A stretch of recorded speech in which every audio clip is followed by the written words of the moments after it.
अस्सलाम वालेकुम नाज़रीन, मैं Abdul Wahab, motivational speaker, trainer, calligrapher and consultant. नाज़रीन, आप देख रहे हैं इंडियन न्यूज़ और आज हमारी जो तलीमी गुफ्तगू जो हमेशा से होती है, उस गुफ्तगू में मैं हमेशा मेहमान की हैसियत से होता हूँ, लेकिन आज मैं मेज़बान की हैसियत से। आज हमारी मेहमान शख्सियत बहुत इल्मी और अदबी शख्सियत मौजूद हैं। उनका तारुफ़ करवाने से पहले मैं ये बताऊँगा कि आज पूरे सियालकोट के अंदर एसोसिएशन और अलायंस की मुख्तलिफ़ प्लेटफॉर्म पर उनकी मीटिंग्स हुई और उन मीटिंग्स में स्कूल चूँकि 15 तारीख से ओपन होने जा रहे हैं, वालिदैन के लिए गुड न्यूज़ है, बच्चों के लिए गुड न्यूज़ है। और हुकूमत वक्त इस वक्त वो किस तरह से इस पर इम्प्लीमेंट करवा सकेगी, SOPs क्या हैं और किस तरह से स्कूलों को हम दोबारा से उसी गहमा गहमी में देखना चाहते हैं। इन तमाम सवालात के जवाबात के लिए और आज एक बेहतरीन गुफ्तगू के लिए हमारे पास all private school association alliance के जनरल सेक्रेटरी, जो कि किसी तारुफ के मुहताज नहीं, जनाब मलिक शबीर अवान एडवोकेट, वो मेहमान शख्सियत है। वेलकम सर, खुश आमदीद sir. Thank you very much. सबसे पहले तो इंडियन न्यूज़ का मैं शुक्रिया अदा करूँगा कि जिन्होंने इतने अहम टॉपिक और इतने अहम मौका पर इसको लाया, और इंडियन न्यूज़ का थैंक यू। वालिदैन भी बहुत मुश्किलात का शिकार हैं जी, बच्चे उससे भी ज़्यादा तालीम से दूर हो चुके हैं जी, और प्राइवेट सेक्टर भी मुश्किलात का शिकार है। SOPs क्लियर नहीं है, डे बाय डे मुश्किलात में इजाफा होता चला जा रहा था, लेकिन अल्हम्दुलिल्लाह वहाब साहब, हमें अल्लाह ताला का शुक्र बजा लाना चाहिए कि अल्लाह की ज़ात ने दुनिया लुटा दी है माशाल्लाह। बिल्कुल तरीके से स्कूल खुलने जा रहे हैं अल्हम्दुलिल्लाह। इस सिलसिले में all private school association alliance, ये ग्रैंड अलायंस का आज एक बहुत बड़े लेवल पर प्रोग्राम हुआ। तमाम एसोसिएशंस को हमने एक प्लेटफार्म पर इकट्ठा किया, जहां पर CEO यूनुस वड़ाई साहब चीफ गेस्ट थे हमारे, डॉक्टर इजाज साहब PhD स्कॉलर, गोल्ड मेडलिस्ट, वहाँ पर मास्टर ट्रेनर के तौर पर आए हुए थे। मलिक अरशद साहब रीजनल मास्टर ट्रेनर थे वहाँ पर मौजूद। हमने तमाम एसोसिएशंस के 2-2 पर्सन्स को बुलाकर और पूरे डिस्ट्रिक्ट सियालकोट से मास्टर ट्रेनर्स जो अपने अपने इलाके में अच्छी ट्रेनिंग करवाते हैं, उनको बुलाकर, उनको बैठाकर हमने एक हेल्दी किस्म की डिबेट की। SOPs के मतलब हमने ट्रेनिंग करवाई और एंड पर हमने सर्टिफिकेट्स उनको दिए, और वो इस काबिल हो गए कि वो लोग अपने अपने एरिया में जाकर अपने अपने स्कूल्स की रहनुमाई करेंगे, वालिदैन की रहनुमाई करेंगे, और फिर SOPs के मुताबिक बच्चे स्कूल में आएंगे। सर, मेरा आपसे सवाल है, गवर्नमेंट जो इस वक्त हुकूमत बहुत सी जगहों पर SOPs पर अमल दरामद नहीं हो रहा और हुकूमत चाहती है कि तलीमी इदारों में बाकायदगी से SOPs पर अमल हो। आप क्या समझते हैं, क्या हुकूमत वक्त SOPs पर अमल दरामद करवा सकेगी, और क्या SOPs पर अमल दरामद मुमकिन है, जो कि हुकूमत वक्त ने प्राइवेट स्कूल एसोसिएशन के साथ मिलकर या उसको ऑन बोर्ड ना लेते हुए SOPs जारी किए? आप SOPs से इत्तेफाक करते हैं, एग्रीड है या नहीं? सर, सबसे पहले तो बात ये है कि इससे पहले क्या बच्चे घरों में लॉक थे? गुड। ईद उल फितर के मौका पर अगर देखें तो जब थोड़े ही दिनों के लिए लॉकडाउन ओपन हुआ तो वालिदैन ने बच्चों को बाजार में ला के खड़ा कर दिया, और उनके मास्क भी नहीं थे और सैनिटाइजर भी उनके हैंड में नहीं था। सही। लेकिन अगर देखा जाए कि पार्क भी खुलने जा रहे हैं, मैरिज हॉल खुलने जा रहे हैं, मैरिज हॉल में कौन से SOPs फॉलो किए जाएंगे? बिल्कुल सही। मैरिज हॉल के अंदर तो खाना खाना है, सारे SOPs खत्म हो जाएंगे, लेकिन स्कूल्स के अंदर SOPs की गवर्नमेंट की तरफ से भरमार है। लेकिन मैं ये समझता हूँ कि अगर किसी भी शोबा ज़िंदगी को देखा जाए तो सबसे अच्छे SOPs तो स्कूल में ही फॉलो किए जा सकते हैं, लेकिन स्कूल में SOPs को इस तरह से इम्पोज किया जा रहा है कि जिसका गवर्नमेंट और प्राइवेट सेक्टर के अंदर एक कन्फ्लिक्ट पाया जाता है, और वो कन्फ्लिक्ट ख़त्म करने के लिए आज हमने वर्कशॉप कंडक्ट की थी। क्या आप समझते हैं कि वज़ीर तलीम मुराद रास, या अगर आप समझते हैं शफकत महमूद साहब, तो क्या ये तलीम दुश्मन पॉलिसी पर काम कर रहे हैं, कोई एजेंडे पर काम कर रहे हैं? What do you think?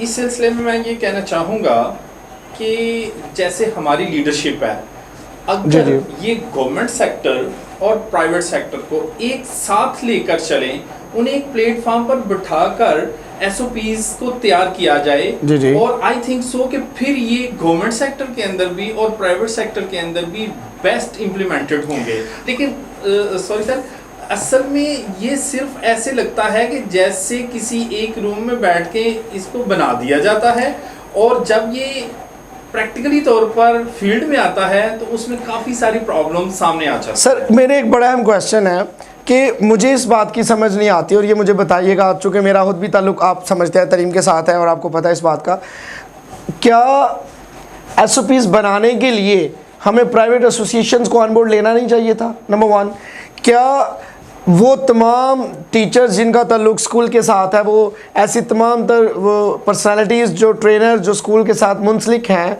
क्या उनको ऑन बोर्ड लेते हुए, एसोसिएशंस को ऑन बोर्ड लेते हुए, चाहे कि वो गवर्नमेंट थे या प्राइवेट, तो क्या उनको ऑन बोर्ड लेना नहीं चाहिए था? सर ऑन बोर्ड लेने के बगैर तो SOPs पर अमल करवाया ही नहीं जा सकता, लेकिन यही तो एक प्रॉब्लम चली आ रही है पिछले 2 माह से। तो फिर कौन से SOPs हैं? ये SOPs हैं क्या? आप कुछ SOPs शेयर करेंगे, मैं ये जानना चाहूँगा। लाइक कि हमने जो गवर्नमेंट के जितने भी डॉक्यूमेंट्स देखे हैं, जी। क्लियर कट जब हम प्राइवेट स्कूल ओनर से बात होती है तो उनको ये उन डॉक्यूमेंट्स को देखते हुए ये चीज़ क्लियर नहीं होती कि हमने स्कूल में करना क्या है। हमने उसमें से चीज़ें खुद से ड्राइव की हैं कि गवर्नमेंट ये चीज़ चाह रही है कि लेट्स से बच्चे जो है वो 3 फीट के डिस्टेंस पे बैठेंगे और हर क्लासरूम के अंदर सैनिटाइजर होगा, और बच्चे स्कूल्स के अंदर कैंटीन को यूज़ नहीं करेंगे। सर मैं सॉरी आपकी बात काट रहा हूँ, आज मैं एक स्कूल में गया, गवर्नमेंट स्कूल में, वहाँ मैंने देखा 6 फुट का फासला था, आप 3 फुट का बता रहे हैं, ये क्या? आज जिस तरह से हमारी एक वर्कशॉप हुई, जी। वर्कशॉप के अंदर डॉक्टर इजाज साहब PhD स्कॉलर जो कि गवर्नमेंट की तरफ से प्राइवेट सेक्टर में ट्रेनिंग करवाने के लिए भेजे गए थे, जी। उन्होंने ये बताया कि 3 फीट के फासले पर जो है ना बच्चे को बिठाना है। एक क्लासरूम का साइज अगर हम गवर्नमेंट क्लासरूम का साइज लें, जी। तो वहां पर भी अगर 6 फीट के फासले पर बच्चे को बिठाएंगे तो आई थिंक सो कि वो तो 10 बच्चे आएंगे, 10 बच्चे आएंगे, लेकिन 20 बच्चों को फिर कहाँ अकोमोडेट करेंगे? गवर्नमेंट स्कूल्स में ह्यूज क्वांटिटी ऑफ स्टूडेंट्स, बहुत ज़्यादा स्टूडेंट्स हैं, बहुत ज़्यादा तलबा हैं। गवर्नमेंट स्कूलों में क्या SOPs अमल दरामद करवा सकेगी? नंबर 1, क्या रोज़ाना बच्चों को आना पड़ेगा? और अगर 20 बच्चे आते हैं तो कैसे मैनेज करेंगे? Huge conflict. सर इसको डिस्क्राइब करें ज़रा, इसका हल बताएं, क्या होगा? मैं आपकी बात पे 100% एग्री करता हूँ। गवर्नमेंट स्कूल्स को मैं इनसाइड जानता हूँ कि एक क्लास के अंदर 70 बच्चे हैं, 80 बच्चे हैं, 90 बच्चे हैं, 60 प्लस बच्चे हैं।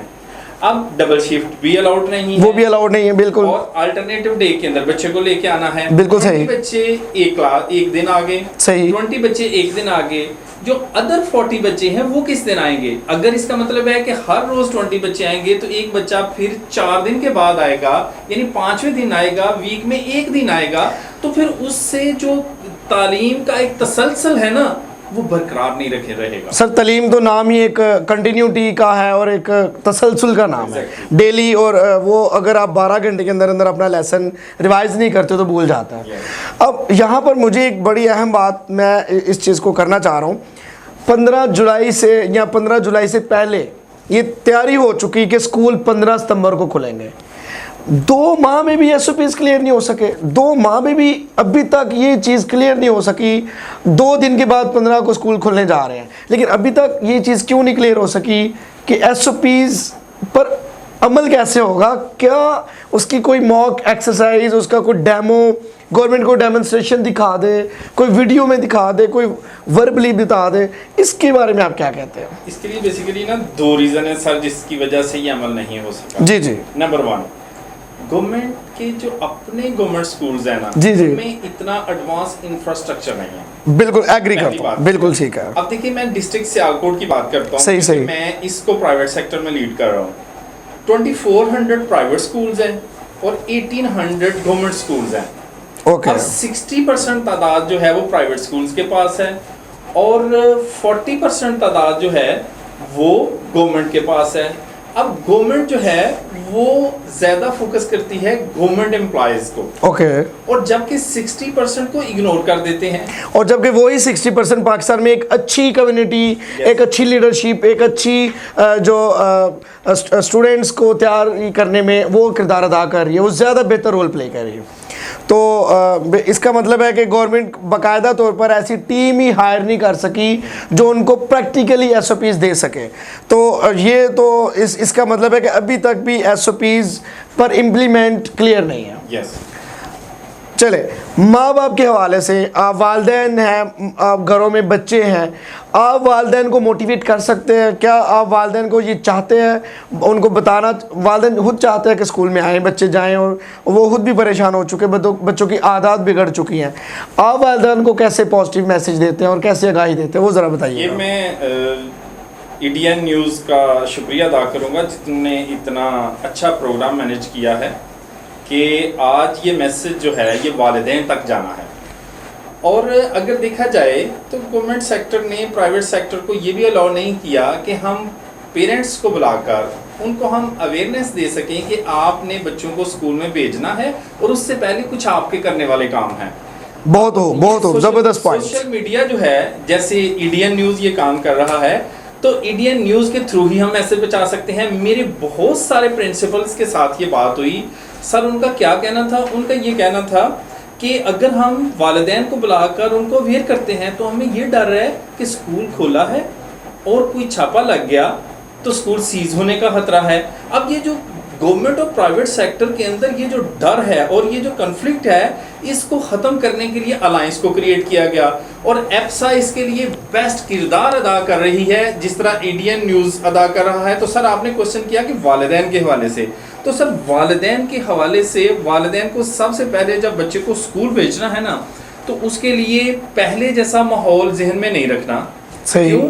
क्योंकि बच्चा अब स्कूल आ रहा है तो बच्चे ने सारा दिन स्कूल में रहना है। जी जी। जैसे 4 to 5 आवर्स स्कूल में रहना बिल्कुल। है। स्कूल का पानी यूज नहीं करेगा, इसका मतलब वो बॉटल में घर से पानी लेके आएगा। Okay। वालिदैन के लिए ये रहनुमाई है, वो घर से दे के भेजें, घर से टिफिन दे के भेजें। और अगर बच्चे की थोड़ी सी भी तबीयत खराब है तो उसको स्कूल हरगिज ना भेजें। ओके। और साथ स्कूल के साथ कांटेक्ट में रहें। अगर स्कूल की तरफ से कॉल आ जाए बच्चे की तबीयत खराब हुई है तो उसको इमीडिएटली स्कूल से घर शिफ्ट किया जाए। अच्छा सर, एक और क्वेश्चन यहाँ पर क्रिएट होता है मुझे, क्या स्कूल अपने जहाँ पर स्कूल के अंदर बहुत सी चीज़ें हैं, बहुत कुछ वालिदैन को, बच्चों को प्रोवाइड किया जाता है, क्या स्कूल में डिस्पेंसरी बन सकती है, मिनी डिस्पेंसरी क्रिएट की जा सकती है? यस, हर प्राइवेट स्कूल के अंदर फर्स्ट एड है। नहीं सर, फर्स्ट एड और चीज़ है। मैं चाहता हूँ कि बाकायदा तौर पर एक डॉक्टर 2 आवर्स के लिए, 1 आवर के लिए स्कूल में डेली विजिट करे, या स्कूल उसको कुछ ना कुछ उसके साथ तय करे। Is it possible? I don't think so कि इतना बड़ा एक स्कूल के ऊपर ये बढ़ने को मुकम्मल एक डिस्पेंसरी मिनी हॉस्पिटल स्कूल के अंदर मैनेज किया जाए। सर, पिछले लास्ट 6 मंथ से जो मैं चीज़ देख रहा हूँ कि प्राइवेट सेक्टर क्राइसिस में जा रहा है, बिल्डिंग के रेंट्स हैं वो दिए ही नहीं जा रहे। सर ये तो मैं समझता हूँ इस पर तो एक अलग प्रोग्राम होना चाहिए कि किस कदर इस कौम के मुमार और इस कौम को बिल्ड करने वाले वो बिल्डर्स और वो नेशन बिल्डर्स किस कदर पस्त हाली और तबाही की तरफ जा चुके हैं, वो तो एक अलग प्रोग्राम होना चाहिए, मैं एग्री करता हूँ। लेकिन क्या ज़रूरत पेश समझते हैं कि अच्छा, यहाँ पर एक और बात मैं पूछना चाहूँगा। आपने भी एक बात की, आपकी गुफ्तगू में बात शामिल थी कि छापा गवर्नमेंट कोई ना कोई अफसरान या बाला या आप कह सकते हैं पुलिस स्कूल में छापा लगाती है। क्या आपने अभी तक जब से ये लॉकडाउन ख़त्म हुआ है किसी बाज़ार में, किसी पार्क में, किसी होटल में छापा लगते देखा है? कोई ऐसा पॉइंट नहीं, वो पॉइंट सिर्फ और सिर्फ स्कूल्स में है। इसका मतलब है कि नाज़रीन, तलीम दुश्मनी अनासर और तलीम से इस कदर बुग़्ज़ नफ़रत पाई जा रही है। मौजूदा वज़रा जो तलीम के हैं पता नहीं क्या चाहते हैं। बहरहाल मैं सर कुछ पॉइंट्स हैं जिसके ऊपर आपसे मैं चाह रहा था। अच्छा, एक पॉइंट क्लियर करें, बच्चों को आप क्या मोटिवेट करते हैं? बच्चों को स्कूलों में कैसे रेडी होना चाहिए, कैसे उनको अपनी रूटीन 2 दिन के अंदर मैनेज करनी है, ये ज़रा थोड़ा सा पॉइंट क्लियर कीजिएगा। बच्चे तो घर में मैं भी खुशी हूँ जी जी, उनको स्कूल नहीं आना पड़ रहा। जी जी, घर में वालिदैन तंग हैं लेकिन बच्चे खुश हैं। लेकिन तालीम से बच्चे बहुत दूर चले गए हैं।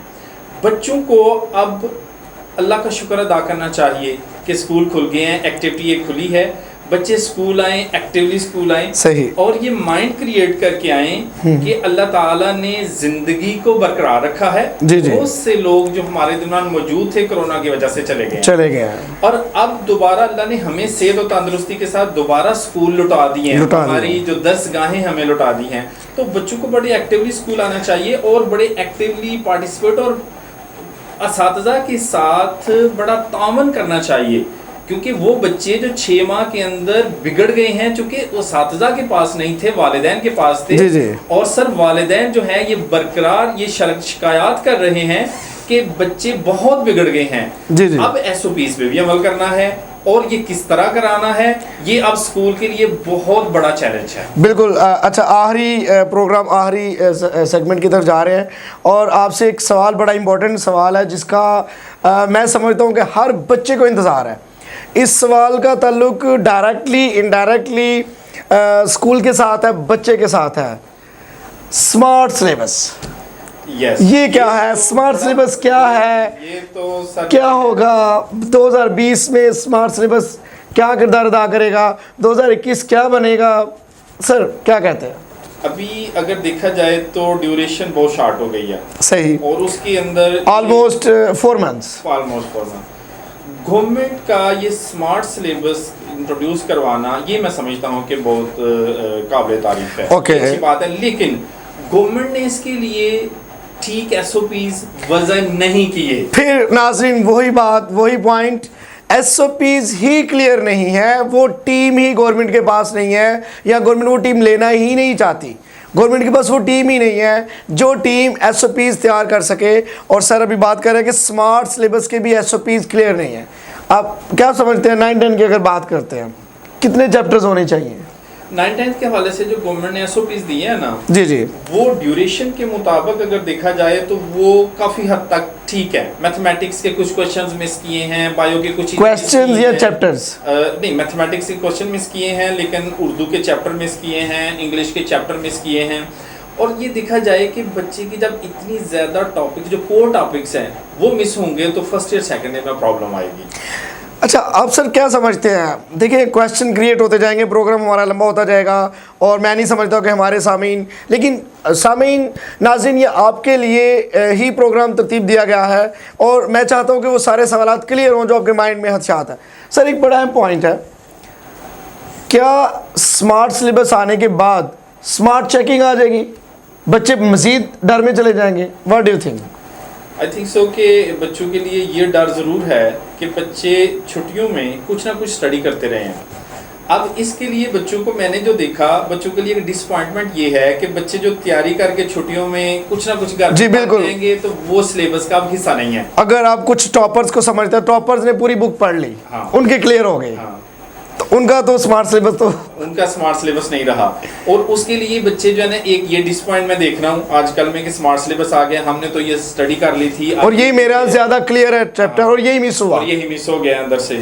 ये एक प्रॉब्लम है बच्चों तो इसको फिर अब मैं ज़्यादा इस चीज़ पर मुझे डर है कि कहीं 2020 की जो दुश्मन तालीमी पॉलिसी जो है, ये कहीं ना कहीं 2020 के रिजल्ट्स पर असरअंदाज ना हो जाए। सर इसके लिए मुझे ये डर है, आप क्या समझते हैं? थोड़ा सा मैं ज़रा इसको ये बता दूं कि स्मार्ट सिलेबस के हवाले से जब गवर्नमेंट की क्लियर पॉलिसी नहीं है, जब ये स्कूल्स पर छोड़ दिया जाएगा कि आप अपनी मर्ज़ी से टॉपिक्स को सिलेक्ट कर लें, तकरीबन 60% सिलेक्ट कर लें, 40% को छोड़ दें। जी। सर इतने बड़े एक्सपर्ट तो छोटे स्कूल्स में नहीं होते। अब वो अगर इम्पोर्टेंट टॉपिक्स को ही छोड़ देंगे तो सर नेक्स्ट जो आप 2021 की जो बात कर रहे हैं, तो उसके अंदर जो असर जो कोर चीज़ें हैं वो मिस हो जाएंगी। तो कैसे नेक्स्ट जो स्टडी का एक जो वो चीज़ है, इंपॉर्टेंस है, वो कैसे बरकरार रहेगी? यकीनन बहुत से सवालात हैं जो अभी बाकी हैं, बहुत से जवाबात बाकी हैं। वालिदैन बहुत कुछ जानना चाहते हैं, असातिज़ा बहुत कुछ जानना चाहते हैं। आपके दिल में कोई सवाल, कोई बात, हमें ज़रूर कमेंट कीजिए। और मैं समझता हूँ कि अभी आज की तशरीह बाकी है, और मैं समझता हूँ कि आप लोग हमारे साथ जुड़े रहिए, एडीएन न्यूज़ देखते रहिए। आपने इस चैनल को सब्सक्राइब कीजिए और इसको शेयर भी कीजिए। आप टीचर्स हैं, आप प्रोफेसर हैं, आप स्कूल के प्रिंसिपल हैं, आप किसी भी तलीमी सरगर्मी से मुंसलिक हैं, हमें कांटेक्ट कीजिए, हमें रब्ता कीजिए। हम आपके ख्यालात, आपके इज़हार, आपकी सोच, आपकी फ़िक्र पहुंचाएंगे एडीएन के प्लेटफॉर्म से लोगों तक और आवाम तक। आप हमसे ज़रूर रब्ता कीजिए। और इस हवाले से मैं आज अपने मेहमान शख्सियत मोहतरम जनाब मलिक शबीर अवान एडवोकेट, जो कि all private school association alliance के जनरल सेक्रेटरी हैं, और माशाल्लाह बहुत इल्मी शख्सियत, बड़ी अच्छी गुफ्तगू रही, फिर भी तशरीह बाकी है। और सर हम आपका शुक्रिया अदा करते हैं, थैंक यू सो मच। आखिर पर कुछ ऐसे पॉइंट्स जो आप समझते हैं कि स्कूल खुलने पर खुशी से बच्चे और वालिदैन स्कूल की तरफ मूव करें, कोई ऐसा पैगाम रिकॉर्ड करवाइए। सर उसके लिए मैं ये चाहूँगा एडीएन न्यूज़ का शुक्रिया अदा करते हुए कि एडीएन न्यूज़ इस तरह के प्रोग्राम अगर फ्लुएंटली आजकल लॉन्च करेंगे तो यकीनन बच्चों के अंदर इंटरेस्ट पैदा होगी। और उसके लिए मैं ये कहना चाहूँगा कि जैसे ऑल प्राइवेट स्कूल एसोसिएशन अब्सा जो है, हमारे पास हर शोबाए ज़िंदगी में एक्सपर्ट मौजूद हैं, और वो एक्सपर्ट हम लाकर एडीएन के थ्रू हम उनकी महारत को इस्तेमाल करें और वालिदैन तक मैसेज पहुँचाएँ और बच्चों के अंदर इंकरेज पैदा करें। और इंशाल्लाह इस प्लेटफॉर्म को यूज़ करते हुए एप्सा अपना किरदार अदा करेगी और बच्चों को इंटरेस्ट पैदा करके स्कूल में लाने के लिए हम इंशाल्लाह मददगार साबित होंगे। Once again thank you so much, so nice of you. नाज़रीन आपने देखा मलिक शबीर साहब बहुत खूबसूरत अंदाज में उन्होंने बहुत से पॉइंट्स जो आज मीटिंग में हुए उन्होंने क्लियर किए, ट्रेनिंग्स हुई। प्राइवेट स्कूल ये चाहते हैं कि बाकायदा तौर पर स्कूल बच्चों की ज़िंदगी को भी महफूज चाहते हैं, वालिदैन को भी महफूज चाहते हैं, और स्कूल के इन्वायरमेंट भी महफूज बनाना जानते हैं और चाहते भी हैं। लेकिन फिर अफसोस और सद अफसोस गवर्नमेंट कोई भी ताउन नहीं कर रही। दुश्मन तालीम पॉलिसी जो इस वक्त मौजूद है ये सिर्फ़ और सिर्फ तनकीद कर रही है, जबकि पूरे पाकिस्तान के अंदर प्राइवेट स्कूल एसोसिएशंस और प्राइवेट स्कूल्स अपना बेहतरीन कंट्रीब्यूशन दे रही हैं। Once again thank you so much, once again आप you are watching here, thank you so much. अपना बहुत सा ख्याल रखिएगा, आइंदा दोबारा प्रोग्राम के साथ हाजिर होंगे, तब तक के लिए अपना अल्लाह हाफिज़, अल्लाह ने के बाद।